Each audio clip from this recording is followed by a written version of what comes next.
Hello, my name is Jamie Card. I am a partner with the Bonadio Group and the industry leader for financial services. With me today is Danny Yancone, a consulting manager in the financial services industry that specializes in commercial loan review services. For those of you who may not be familiar with the Bonadio Group, we are a top 50 CPA and advisory firm providing a complete range of financial and consulting services, inclusive of commercial loan review services, which we'll talk about today. I'd like to thank you for taking the time from your busy schedule to watch our on-demand webinar, Commercial Loan Review, 8 Loan Documentation Mistakes and How to Avoid Them. This is the first in a two-part commercial loan review webinar series. The second installment will be a live webinar offering CPE and will dive into the more technical aspects of today's presentation and more. We'll have more details about that event at the conclusion of this video. With that, I'd like to turn things over to Danny, who will walk you through these common loan documentation mistakes we see and how you can avoid them. Thanks for the intro, Jamie. And with that, we'll jump right into some of the top documentation mistakes here. The first being misclassification or bad descriptions when describing collateral in the loan documentation.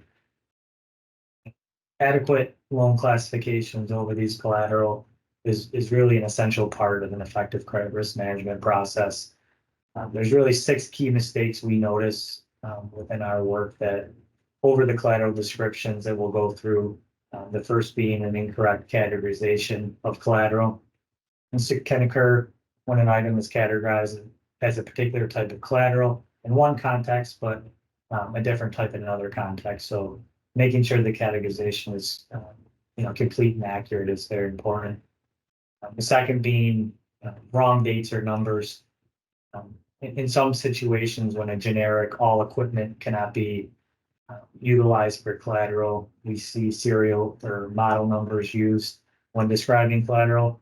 However, transcription errors, fat fingering, etc., can occur when describing the specific model number for these collateral descriptions. So making sure that there's a top level review over those model numbers and sign off by the debtor to make sure there's no transcription errors is key. Avoiding unnecessary limiting phrases when describing collateral. These unnecessary phrases inserted in collateral descriptions can really limit and narrow the scope more than what the parties originally intended. Some of these phrases may place an unintended geographic or temporal limit over the scope of collateral, so trying to avoid those unnecessary phrases. The next is failure to include after acquired property clause. An after acquired property clause should include the property that was not in the debtor's possession when the security agreement was executed, but may come into the debtor's possession afterwards. Some examples of clauses or phrases that can be used in these situations is now owned or hereafter acquired, or now existing or hereafter arising. Making sure that these clauses are appropriate and failure to include these clauses in the security agreement can result in a ruling that the security and interest did not include this after acquired property of the debtor. So number 5 is failure to anticipate changes in collateral. Collateral can change after the debtor executes a security agreement. So making sure that any changes in reference to ascensions in the agreement are appropriate, and then some inconsistencies between the security agreement and financing statement. Making sure that these two are exact is very important because the security agreement cannot be perfected otherwise. So those are really the top 6 common mistakes we see over collateral. The next loan documentation error we see is filing perfection documents in the wrong location. So the most common filing of properly completed financing statement with the appropriate UCC filing office. By far, this is the most common and really important to understand. So the UCC requires a financing statement document be filed with the Secretary of State or other public office, and this document must include the name of the debtor, the name of the secured party, and indication of the collateral. The third common loan documentation error we see is using the wrong borrower or debtor name. Really understanding that there's a zero tolerance when drafting these financing statements, which is why we recommend utilizing the standard search logic. And this search used by filing offices really to determine which filings were appear on an official UCC search of that jurisdiction. Also implementing a multi-level review process of the financing statement ensures the document is accurate prior to filing. Number 4 is not obtaining the proper authorization documentation. Really, in theory, anyone can file a UCC-1 against someone else. So in order to protect both the secured creditors and the debtors, there's really strict requirements over these financing statements to be authorized by the debtor. Not obtaining these proper authorizations can result in a situation where the interest is not secured. Number 5 is improper assessment of lien positions. Best practice includes ordering UCC searches on all entities, individuals buying, selling, or pledging personal property as collateral. In reviewing these searches, some common things are found, like lapse filings, the type of filing, debt to be refinanced, and unexpected blanket filings. If the searches produce any of these, the lender should, request more information from the borrower to adjust the agreements as such. Number 6, failing to amend your UCC-1.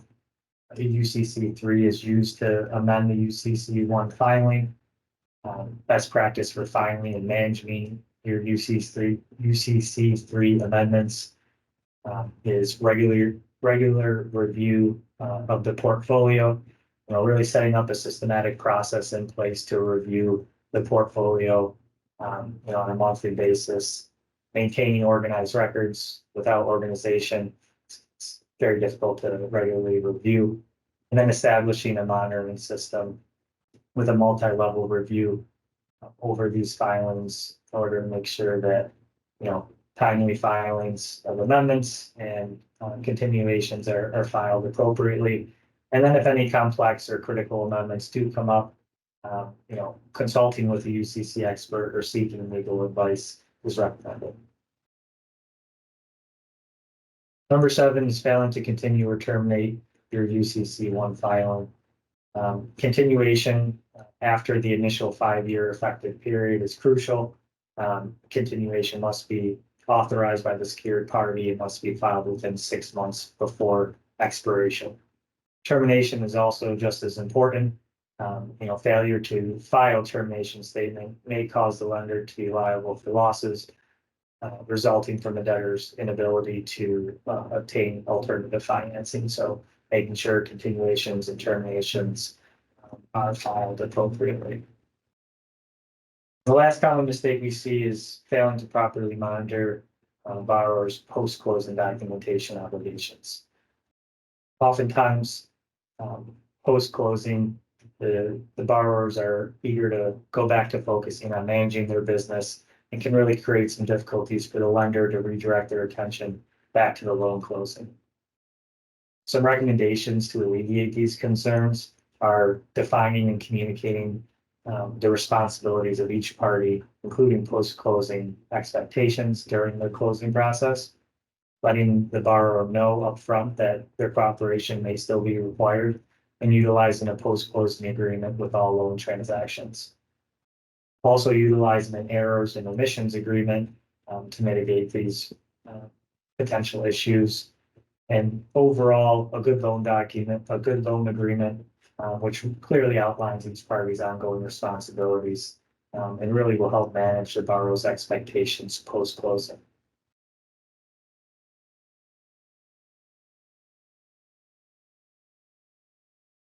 Danny, thank you for that very insightful and comprehensive list. We thank our viewers for taking the time to watch this on-demand video. We hope that you have found this information valuable. If you haven't done so already, please be sure to download the presentation that complements this session. You can find it on the same webpage where you accessed this video, or reach out to us directly and we'll be happy to send you a copy. If you do have any questions or want to continue today's conversation, please do not hesitate to reach out to Danny or myself. Our contact info is in the details, and the second installment of the commercial loan review series will be posted within this video in just a moment. Thank you.